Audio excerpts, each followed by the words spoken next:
It's on here now. The goalkeeper's beat, and South Africa have done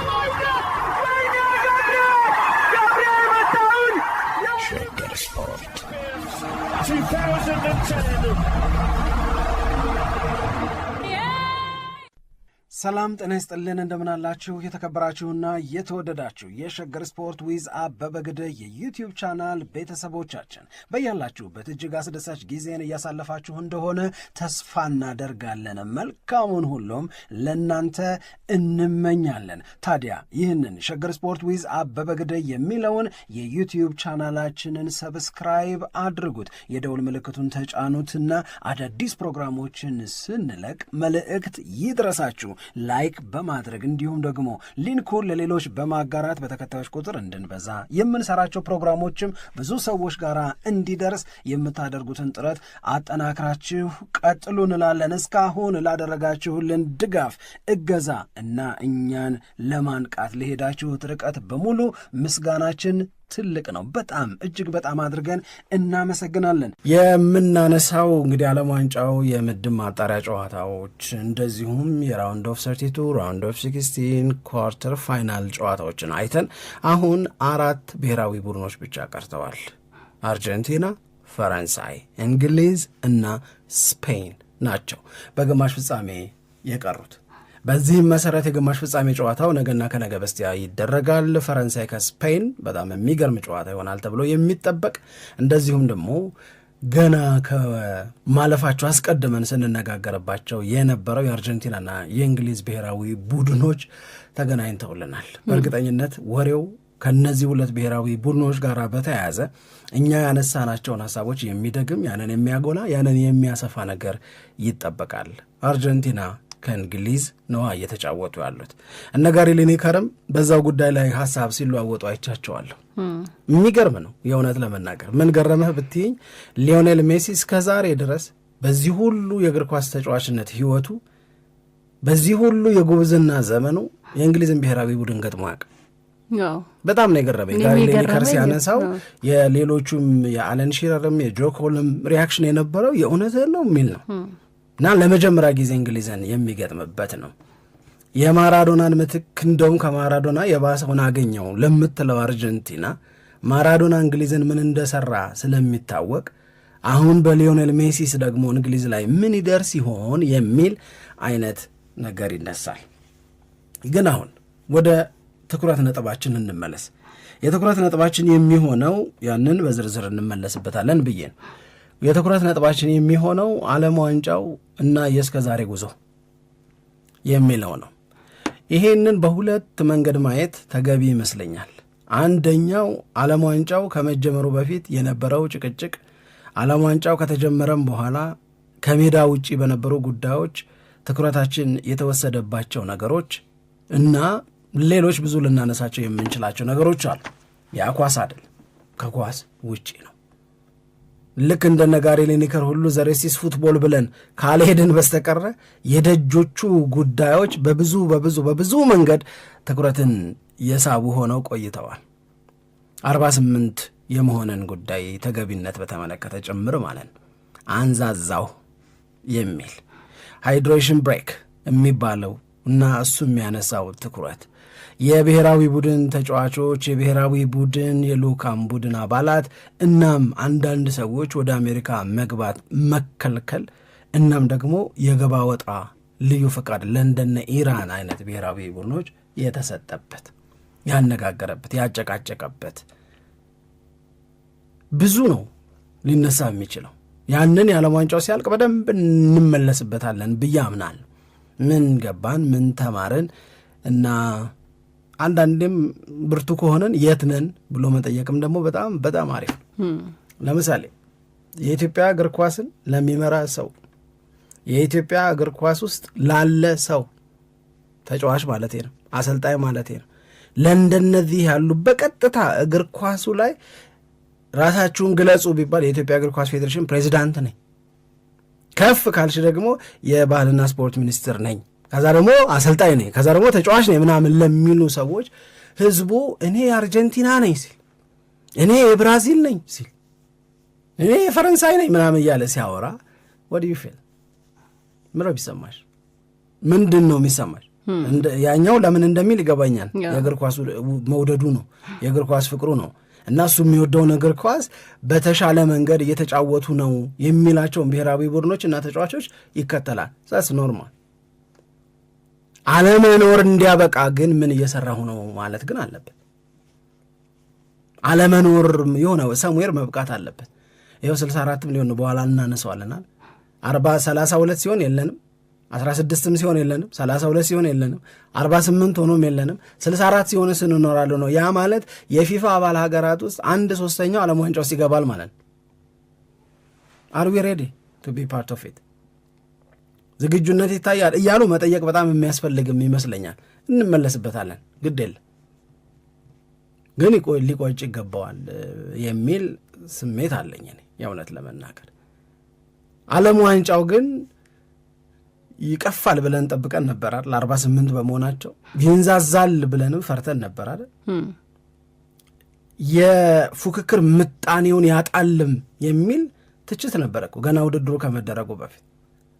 በበጣም ጎበዞችና እግር ኳሳቸው ገና በሆኑ ሀገሮች መካከል ጨዋታ እንዲደረግ ያስገድዳል። ምክንያቱም 48 ሲሆን ሲሰፋና ሲለጠጥ የሆኑ ትንንሽ የእግር ኳስ እድገት ውስንነት ያለባቸው ሀገራት በዓለም ዋንጫው ላይ ስለሚገቡ በጎበዞቹና በእነዚህ መካከል የሚደረገው ጨዋታ 7-0 8-0 እያለቀ ፊፋ እንድንል ያደርጋል የሚል ፍርሃት ነበር። ግን ዌር ሰርፕራይዝድ የለውት እውነት ለመናገር ኬፕ ቨርዴ ለዓለም ዋንጫ ለመጀመሪያ ጊዜ ተሳትፋ አርጀንቲናን እንደዛ ስታርበደብድ ከስፔን ነጥብ ስትወስድ ዩራጓይ እንዳታሸንፋ ስታደርግ ያኔ ሰዎች አደባባይ ወጥተው ይሄ ዓለም ዋንጫ እንኳንም 48 ሆነ ያስባለን የኬፕ ቨርዴን ጉብዝና ትግል ጥረት ማየታችን ነው። 32 ቢሆን ይሄ ጥረት ተደብቆ ነበር የሚቀረው አሉ። ለፊፋ አሪፍ ሆነልን። በጣም ትንንሽ የምታያቸው ሀገሮች በሙሉ አንደኛ ደስታቸውን አይተናል፣ ሁለተኛ የሚችሉትን ሲያደርጉ አይተናል። የተፈራውን ያህል ቀላል የምትይው ጨዋታ አልነበረም። ያቺ ጩጮ ሀገር ብቻ ናት እንጂ ሁሉም እየመጣ ያላጋት ሌሎቹ ዘይዲድ ዜር ቤስት የእውነት ለመናገር ኢንክሉዲንግ ኖርዌይ እኮ እንደውም አሁን የሚነሳው ክርክር የዚህ የዓለም ዋንጫ ከተጠበቀው በላይ መሆን ደረጃ ይሰጠው ቢባል ለኖርዌይ ወይስ ለኬፕ ቨርድ ነው ምንሰጠው የሚል አይነት ክርክር ምናምን አለ። ዓለም ዋንጫው በጣም ደስ ይላል። ዓለም ዋንጫው የሰዎች ታሪክም ነበረበት፣ የሚገራርም የሰዎች ታሪክ ነበረበት። ኬፕ ቨርድ ስንል ቮዝኒያ የሚባለውን ግብ ጠባቂ የእሱን ታሪክ፣ እሱ ያገኘውን ትኩረት፣ እሱ ብቻ ሳይሆን ወላጅናቱ ያገኙት ትኩረት፣ የመንግስታት ኃላፊዎች መነጋገራቸው፣ ባለሀብቶች እኔም አለሁልሽ ምናምን ሲሉ መስማታችን ሂውማን ኤሌመንት ነው እኮ ለዓለም ዋንጫው። በዚህ አለመደነቅ እኔ አልችል፣ በዚህ አለመሳብም የሚቻል አይመስለኝም። ትሩሊ ስፒኪንግ የእውነት ለመናገር የሚቻል አይመስለኝም። በጣም ብዙ ትኩረት የሚስቡ ነገሮች አሉ። የሳምሪን ልብ ያሸነፉት የኢራን ብሔራዊ ቡድን ተጫዋቾች በማዘን በመራራት በኋላ መልበሻ ቤት ውስጥ ያጸዱ ደብዳቤ እየጻፉ እየሄዱ ምናምን እና የለምን ጥያቄን ብዙ ያነሳንበት እኮ ነው። ለምን ነው እንዲህ የሚሆነው? ኢንክሉዲንግ አሜሪካ ግን አላበዛችሁም ምናምን ያልንበት የፊፋን ድግግሞሽ የበዛበት ስህተት ያስተዋልንበት እኮ ነው የዓለም ዋንጫ። በየትኛውም ዘመን በየትኛውም ዓለም ዋንጫ በየትኛውም የእግር ኳስ ውድድር ላይ ታይቶም ተሰምቶም የማያቅ በተለይ በዓለም ዋንጫ ማንም አርጎት የማያውቀውን ነገር በቀይ ካርድ ከሜዳ የወጣን ተጫዋች ግድ የለም ተጫዋች ሲመች በሚቀጥሉት 12 ወራት ውስጥ ቀጠዋል አላል ትራምፕ አዘዙ ተባለ። ጉድ እኮ ነው የሰማነው። በጣም ብዙ ነገር አለው። አሁን እንደዚህ ያነሳሳናቸው ብዙ ነገር አለው። አሁን እንደዚህ ምን ያነሳሳናቸው እስካሁን ድረስ እንደውም አብዛኛውን የሜዳ ላይ ፉክክር የተመለከቱ አይደሉም። ከሜዳ ውጭ ያሉት ነገሮች በጣም በተለየ ሁኔታ ትኩረት የሳቡበት ነው። እንደውም አሜሪካ በቃ እንደፈለገች የሆነችበት የዓለም ዋንጫ ነው ተብሎም ይገለጽ ነበር። በተለይ ልክ እንዳልሆነ የሚታወቅ ነገር ነው። ሁላችንም ልክ አይደለም ብለን የምንስማማበት ጉዳይ ላይ አይ ለምን ብላ አሜሪካ ልክ እንዳልሆነ እየታወቀም ልክ ነው ብላ እሷ የፈለገችውን ነገር ያደረገችበት ነው እንዳልነው ዓለም ዋንጫ ተሳታፊዎች ከደጋፊዎች አጠቃላይ ውድድሩን ለመመልከት ወደ ሀገሪቷ ከሚሄዱ ጀምሮ ማለት ነው እና ብዙ ነገር ነው የተሰማበት። እውነት ለመናገር ግን በዛ ውስጥም ሆኖ ደግሞ የሚስቡን የሚያሳዝኑን እንደገና የተማርንባቸው ከዛ በተጨማሪም ደግሞ እንዲህ የሚቻላል እንዲህ ብለን እንድናስብ ያደረገን እንድንበረታ ያደረጉን ብዙ ታሪኮችም የተሰሙበት የዓለም ዋንጫ ነው። ያው እግር ኳስ በጣም ደስ የሚለው ነገር ከጀርባ ያሉ ታሪኮች ይወጣሉ በተለያዩ መገናኛ ብዙሃኖች እና እነዛን ነገሮች ስናውቃቸው ደግሞ ሰዎች በምን ሁኔታ ውስጥ ሆነው እግር ኳስ እንደሚጫወቱ ምንን እንደሚያሸንፉ በደንብ እንድናይ ያደርገናል። አንዳንድ ጊዜ እግር ኳስ ያው የሜዳ ላይ ሁኔታዎችን ብቻ ስለምንመለከት ወይም በቃ መዝናኛ ነው ጨዋታ ነው ተብሎ ስለሚታሰብ በብዙ ሰዎች ዘንድ ያ ነገር እነዛ ሰዎችም በቃ ስራቸው እንደሆነ እየሰሩ ከጀርባ ብዙ የሚጎትታቸው ነገር እንደሌለ እንድናስብ ሊያደርገን ይችል ይሆናል። ግን ብዙ ታሪኮች የወጡበት መሆኑ ደግሞ እኔ ሰዎች እነዚህን ታሪኮች ከተከታተሉ የበለጠ ለእግር ኳስ ተጫዋቾች ክብር የሚሰጡበት ወደ እግር ኳስ የሚሳቡበት አጋጣሚም ይፈጠራል ብዬ ነው ማስበው እና ኢንጆይ አድርገነዋል። እንደተፈራው ይሄ 48 መሆኑ በጣም የተንዛዛ ነገር አልፈጠረብንም። እኔ እንደዛ አልፈጠረብኝም። ጨዋታዎቹን በደንብ ኢንጆይ ያረኳቸው ምናልባት እኛ ሀገር ጨዋታውን ለማየት ሰዓቱ ማይመች መሆኑ ግን በዛ ትግል ውስጥም ሆነን ደግሞ የምናያቸው ጨዋታዎች አብዛኛው የከሰርንበት አይደለም። አሰልቺ ጨዋታ እንደው በጣት የሚቆጠር ይመስለኛል ካየናቸው ውስጥ ያን ያክል በጣም ደባሪ ምናምን ብለን የምናነሳሳቸው ጨዋታዎች ያሉ አይመስለኝም እና በደንብ ኢንጆይ ያደረግነው ነው። ለምሳሌ የብሔራዊ ቡድኖች ጉዳይ አሁን ቅድም አንተ ያነሳው የኢራን በጣም ነው የሚስበኝ። ምክንያቱም የተገፉበትን የዓለም ዋንጫ ምን አይነት መልስ ነው የሰጡበት፣ የዓለም ሕዝብን ልብ ያሸነፉበት ነው። የሜዳ ላይ ትግል ብቻ ሳይሆን እንደገና ዲሲፕሊንድ ሆነው ጦርነት አያስፈልግም ብለው የሰላም መልእክት በመልበሻ ቤት ውስጥ አስቀምጠው የሄዱበት በጣም በጣም የሚገርም ነው። የጆርዳን ብሔራዊ ቡድን ልክ ተሳትፈው በቃ ከዓለም ዋንጫ ጨዋታ ውጭ መሆናቸውን ሲያረጋግጡ የሀገሪቷን በቃ ባህላዊ የሚባል በጣም ጣፋጭ ኩኪሶች እዛ አስቀምጠው ቁልፍ መያዣዎች አስቀምጠው እናመሰግናለን፣ የሚገርም ኤክስፔሪየንስ ነው ያሳለፍ ነው ምናምን ብለው እንደዚህ መልእክታቸውን አስተላልፈው ሲሄዱ በቃ የሚስብ ነገር አለው መቼም እና የየብሔራዊ ቡድኖቹን ትግልም ደግሞ ያየንበት ነው። አሁን ዓለም ዋንጫው ላይ ብዙ ጊዜ እንመለከታለን ዝቅ ያለ ግምት የሚሰጣቸው እስከ መጨረሻው ድረስ እንደሚታገሉ እናያለን። ብዙ ጊዜ ዓለም ዋንጫ ላይ እንደዚህ አይነት ነገር አለ። አሁንም ያንን ደግሞ በተለየ ከፍታ ያየ ነው ይመስለኛል። ከዛ ባሻገር ደግሞ የብሔራዊ ቡድኖች የእግር ኳስ ሁኔታም እየተቀራረበ የመጣ ይመስለኛል። አሁን አንዳንዴ አርጀንቲናና ግብጽ ሲጫወቱ በቃ አርጀንቲና ግብጽን በደንብ አርጋ ነው የምትቀጠቅጠው ምናምን የሚባል አስተያየት ሊሰጥ ይችላል ከጨዋታው ቀድሞ።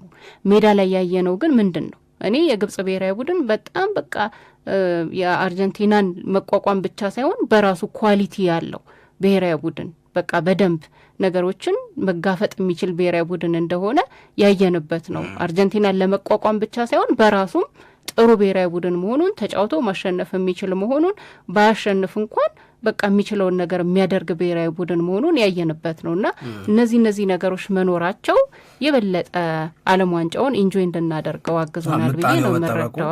ምጣኔው መጠበቁ ምንም ጥያቄ የለውም። ግን አርጀንቲናና ግብጽን ስላነሳሽ በአርጀንቲናና በግብጽ መካከል የነበረው ፉክክር ለግብጽ አድናቆትን እንድንሰጥ ብቻ አድርጎ ግን ማለፍ አለበት ብዬ አላምንም። አርጀንቲናንም እንድንጠይቅ ማድረግ መቻል አለበት። ምክንያቱም አርጀንቲና ከኬፕ ቨርድ እንዴት ሆነች፣ አርጀንቲና ከግብጽ እንዴት ሆነች፣ አሁን በቀደምም አርጀንቲና ከስዊትዘርላንድ እንዴት ሆነች ምናምን ብለህ ስታስቢ አርጀንቲና እነዚህን ጌሞች ዶሚኔት አርጋ ቀጥቅጣ ልታሸነፍ እንደምትችል የምንሰጣትን ቅድመ ግምት ይዛ አላገኘናትም። አልቀጠቀጠችም፣ ተጨነቀች እንጂ በእያንዳንዱ ጨዋታ ላይ የመጨነቅ ነው። ኬፕ ቨርዴ እኮ በደንብ አስጨንቋታል። ግብጽ እኮ በደንብ ፈትኗታል። ከስዊትዘርላንድ ጋራም የነበረው ጨዋታ የልጁ በቀይ ካርድ ከመውጣት በፊት እና ከዛ በኋላ የነበረውን ነገር መመዘን ነው። ስለዚህ አርጀንቲና አሳማኝ መሆን ስላቃታት ነው እነ ግብጽ እነ ኬፕ ቨርድ ጎልተው የወጡት ብልና በአንድ በኩል ጠይቃለሁ። በሌላ በኩል ደግሞ እንደነ ፈረንሳይ ያለ ሩት ቢሆን ኖሮ አርጀንቲና እውነት እስካሁን ተሰነብት ነበር ወይ የሚልም ደግሞ ጥያቄ አነሳል። ገብቶሻል ምልሽ የነ ፈረንሳይ ሩት ከባባድ ጨዋታዎችን እያስተናገድሽ ለማለፍ የምትገደጅበት ነው ወይ ራስ የነ አርጀንቲና ሩት ደግሞ ቀለል ያሉ በንጽጽር ቀለል ያሉ ጨዋታዎችን የምታደርግበት ነው። ለምሳሌ የአርጀንቲናና የስዊትዘርላንድ ጨዋታ ይሻላል ይመስለኛል ከፈረንሳይ የሩብ ፍጻሜ ጨዋታ ይልቅ። ከፓራጓይ የነበረው ነው። ፓራጓይማ ራውንድ ኦፍ 16 ላይ ነው ሩብ ፍጻሜ ላይ የነበረው ጨዋታ ከሞሮኮ። ስፔን ደግሞ ከነ ፖርቹጋል ጋር ለመጫወት ስትገደድ አርጀንቲና ከነማን ነበር የምትጋጠመው ስንል እንደነዚህ ያሉ ሂደቶች ስለ አርጀንቲና ትንሽ ጠይቅ አርገሽ እንድታልፍ የሚያደርግ ነው። ወደ ኳሱ ገባን። ከኳሱ ውጭ የነበሩትን ነገሮች እየዘረዘርን ከቆየን በኋላ ግን ኳሱ ላይ አንድ አስተውላችሁ ይሁን አይሆን አላውቅም፣ በዘንድሮ ዓለም ዋንጫ ካለፉት ዓለም ዋንጫዎች ይልቅ በጣም በተለየ መንገድ አንድ የተፈጸመው ነገር የታየው የተጫዋቾች ሪጎሬ መሳት ሪጎሬ በደንብ ነው የተሳት እና ለምን ነው ተጫዋቾች ሪጎሬ እየሳቱ ያሉት? ምንድን ነው ምክንያቱ የሚል ጥያቄ እስኪ ያስነሳን። ዩዥዋሊ በእግር ኳስ ጨዋታ ፍጹም ቅጣት ምት ሲገኝ የሚገኘው ፍጹም ቅጣት ምት 75 በመቶ 80 በመቶ ጎል ይሆናል። ያ ማለት 100 ሪጎሬ ቢገኝ ከ180ው ይገባል። አሁን ያንን የስኬት ልክ ወይም 80 በመቶ የሚለውን በጣም በጣም በጣም ዝቅ አድርጎታል። እስካሁን ድረስ በፔናልቲ ሹታውትም ወይም በጨዋታ ወቅት በተሰጠ ፍጹም ቅጣት ምትም የተገኙ ፍጹም ቅጣት ምቶች ውስጥ ብዙዎቹ ተስተው እየገባ ያለው ከበፊቱ ልማድ አንጻር በጣም ያነሰ ሆነ እና ለምንድን ነው ሲባል ይሄ እነሱ ሰተር የሚሉት ነገር አላቸው። ይሄ የሄድ ቆም አይነት አመታት የለም፣ እንዲሁ ተንደርድሮ ሄዶ መምታት እንዲሆን ተደረገ። እሱን ነገር መልሰን ልናስብበት ይገባል አሉ። ሪጎሬ እንዲሳት አይፈለግም፣ እንዲገባ ነው የሚፈለግ። አሁን በፔናልቲ ሹታውት ጀርመንን ያን ሁሉ ሪጎሬ ስትስት ማየት በዚያ ለመደነቅ አንችል። ሞሮኮም ስታርፍ የመሳት የሚመስል ኮሚክ ብለን እንደውም ፕሮግራም ሰርተንበታል። ከዛ በጣም ጎበዝ የምንላቸው ሊዮኔል ሜሲ የመጀመሪያው ተጫዋች ሆነ በዓለም ዋንጫ በአንድ ዓለም ዋንጫ 2 የሪጎሬ ሰዓት የመጀመሪያው ሰው ሜሲ ይባላል። ከዛ ሪጎሬ የማይሰት የምንለው ኪሊያን ምባፔም እንደዚሁ ሪጎሬ ስታ እና ለምንድን ነው የብራዚሉ ተጫዋችም እንደዚሁ ሪጎሬ ሲስታየን? አሁን አርሰናልን ይቀላቀል ይሆን የሚባለው ጉሙያሬሽ የሚባለው ተጫዋች ሪጎሬ ሰዓት ለምንድን ነው በዚህ ዓለም ዋንጫ ብዙ ሪጎሬ የሚሳት? ድሮ በኳሱ የማሳበብ ነገር ነበረ፣ አዲዳስ ያመረተው ኳስ ምናምን ይሉሽ ነበረ ተጫዋቾች። አሁን ግን የፍጹም ቅጣት ምት አመታቱ ላይ ክልከላ መምጣቱን ተከትሎ ለአዲስ የአመታት መንገድ ተጫዋቾች ራሳቸውን ማዘጋጀት ስለተገደዱ ነው የሚል ነገር ደግሞ ትሰሚያለሽ። ይሄ ዓለም ዋንጫው ላይ አንድ ልዩ መነጋገሪያ ከሆኑት ነገሮች መካከል ይጠቀሳል። ያየነው ብዙ ነው እንዳልሽው፣ በአንድ አንጨርሰውም ነው ገና ትዝታ ሲሆን ዓለም ዋንጫው ብዙ እንነጋገራለን፣ ብዙ እናነሳለን።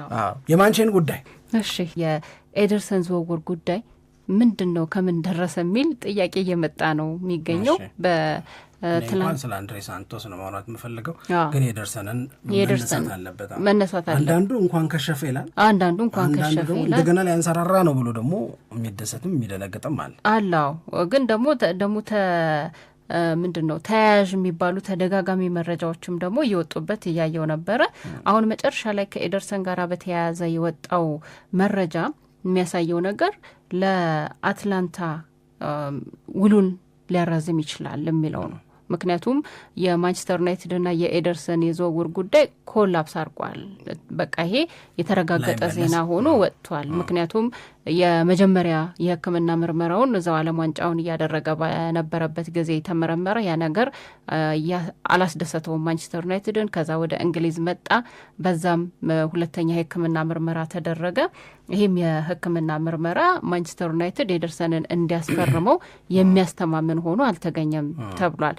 በግልጽ ይሄ ነው ምክንያቱ ተብሎ የተቀመጠ ነገር የለም። ግን ከሕክምና ምርመራው በኋላ ስለሆነ ውሉ ተፋርሷል የሚባሉ መረጃዎች የወጡት በቀጥታ ሊገናኝ የሚችለው ከዚህ ጋራ ነው በሚል ሀሳብ ነው መረጃዎቹ የወጡት እና አሁን የመጨረሻ ሰዓት ላይ ከኤደርሰን ጋር በተያያዘ የወጡት መረጃዎች የሚያሳዩት ለአትላንታ ውሉን ያራዝማል ተብሎ ይጠበቃል። በመጪዎቹ ሳምንታት ነው።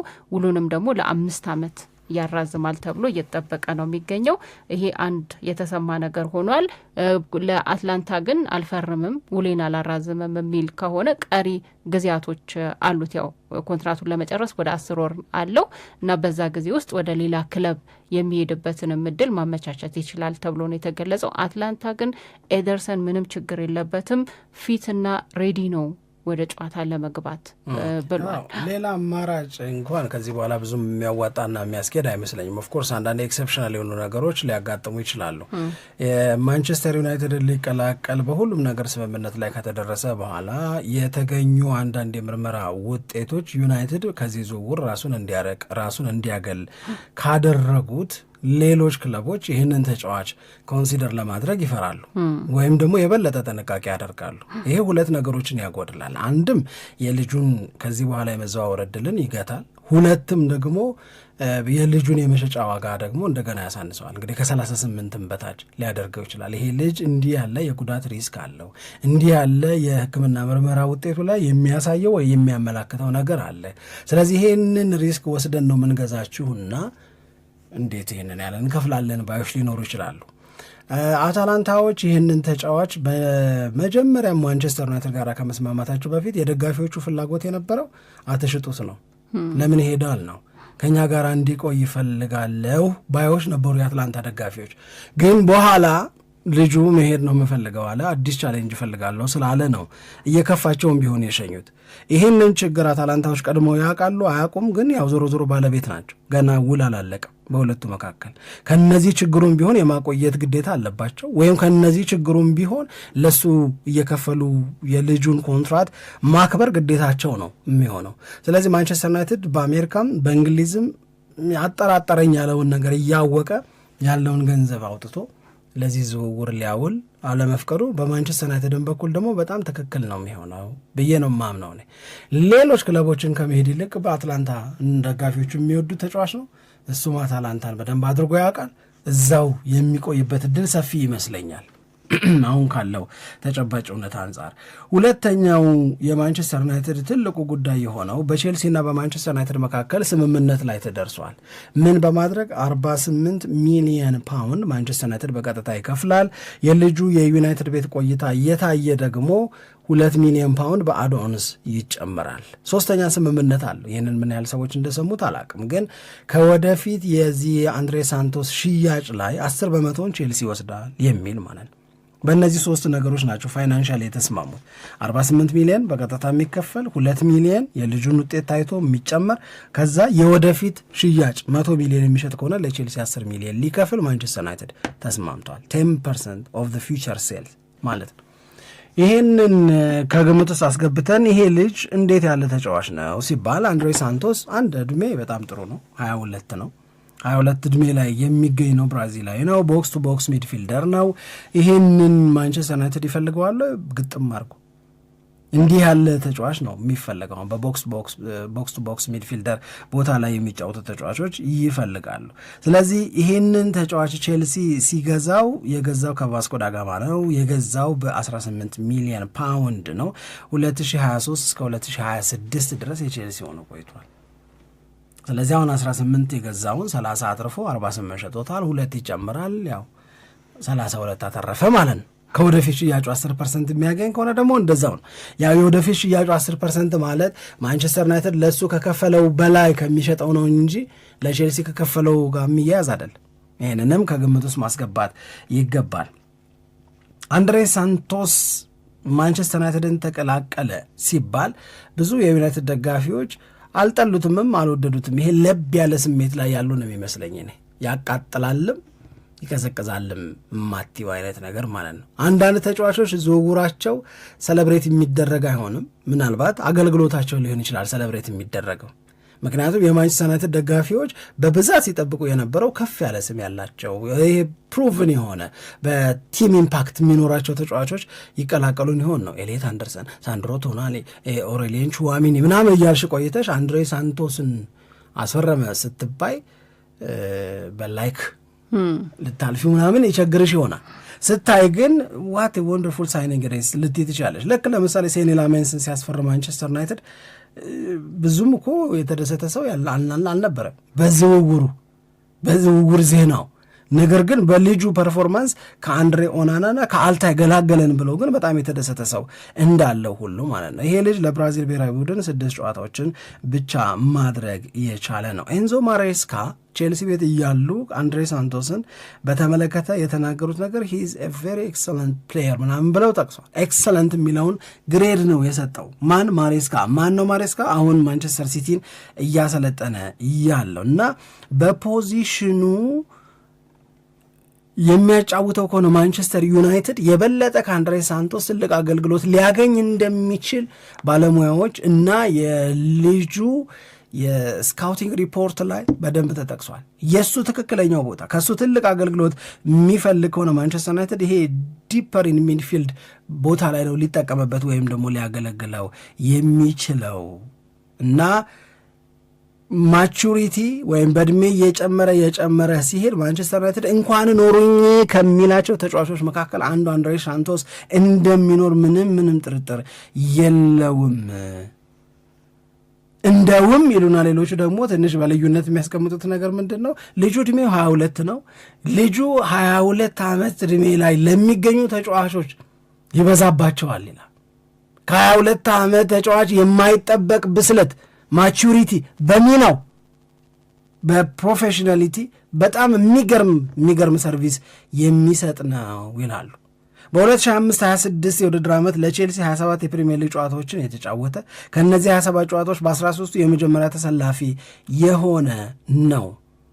የዚህ ልጅ የአንድ ጨዋታ ሬቲንግ ከ10 በ2025/26 6.7 6.8 አካባቢ ያገኝ ነበር በአማካይ ወደ ላይ ወደ 8ም አካባቢ የረገጠበት ወደ ታች ደግሞ 5 አካባቢ የሚያገኝበት ሊሆን ይችላል። ግን በእነዚህ 27 ጨዋታዎች ውስጥ በአማካይ 6.7 6.8 ኦልሞስት በቃ 7 ከ10 የሚያገኝ ተጫዋች ነበረ በፕሪሚየር ሊጉ።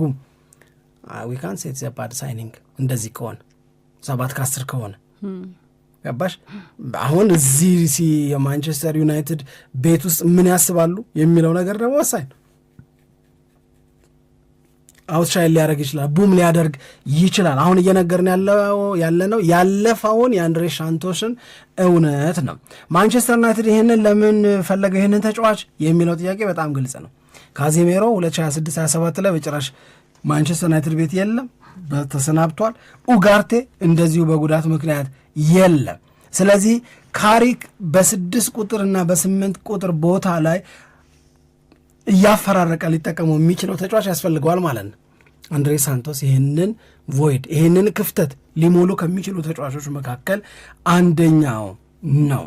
አሁን ሬጉላር ሚኒት ወይም በዋናነት በየጨዋታው ላይ የሚሰለፍ ተጫዋች ነው ወይ? ካሪክን ማሳመን አለበት። እዛ ቦታ ላይ ማንቸስተር ዩናይትድ የሚፈጥራቸውን አማራጮች በልጦ መገኘት መቻል አለበት። እዛ በነበረበት ሰዓት ላይ ግን ካይሴዶ እያለ ኤንዞ ፈርናንዴዝ እያለ ሊሚቴሽኖች ነበሩበት። ቼልሲ ቤት በቋሚነት በየጨዋታው ላይ ምናምን ከመሰለፍ አንጻር ማንቸስተር ዩናይትድ ቤት እንደዚህ ቦታ የሚነጥቀው ሰው እስካሁን ብዙ የለ። እጥረት አለ፣ ክፍተት አለ። ሰዎች ተጎድተውም የሉም ተሰናብተውም የሉም። ዩናይትድ ቤት ሰው ገና የሚጨምሩ አለ። በተለይ ኤደርሰን ከከሸፈ ማንቸስተር ዩናይትድ ሌሎች ዝውውሮች ላይ አሁን ሚድፊልዱ ላይ መስራት መቻል አለበት እና እስኪ ደምድሙት። እንዲሁ ዝም ብሎ ልውስ አታርጉት።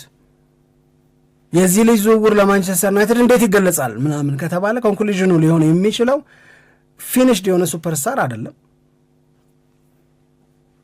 ይሄ ፕሩቭን የምትየው አይነት ሳንድሮ ቶናሊ አይነት አይደለም። ፕሩቭን የምትየው ጉማሬሽ አይነት አይደለም። አንድሬ ሳንቶስ አይደለም በዚህ ረገድ። ነገር ግን ሃይ ኳሊቲ ግን አለው። ይሄንን እንዲገለጥ ማድረግ አንድሬ ሳንቶስ ብቻ ሳይሆን ካሪክና ማንቸስተር ዩናይትድም ይጠበቅባቸዋል። ኦል አክሽን ሚድፊልደር ነው። በጣም በጣም ምንም ጥያቄ የለውም።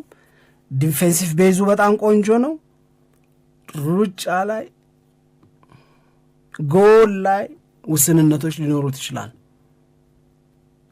በሌሎች ነገሮች ላይ ግን በጣም ጥሩ ነው።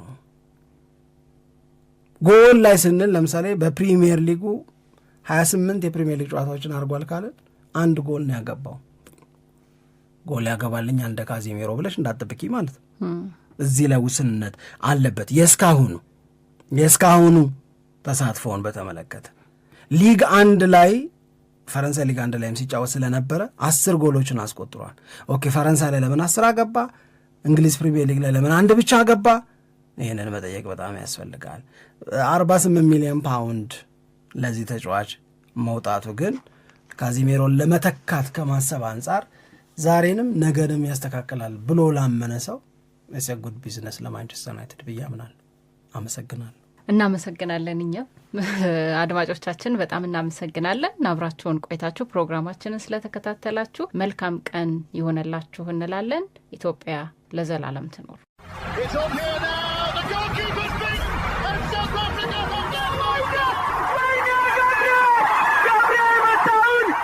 Shaker Sport 2010